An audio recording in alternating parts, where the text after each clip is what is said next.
உயிரின் உருவம் தெரியாதிருந்தேன் உனையே உயிராய் அறிந்தே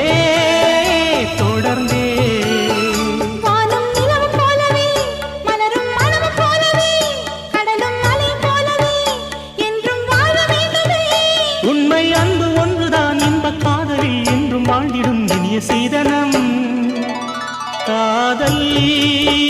கடிதம் வரைந்தேன் உனக்கு வந்ததா வந்ததா வசந்தம்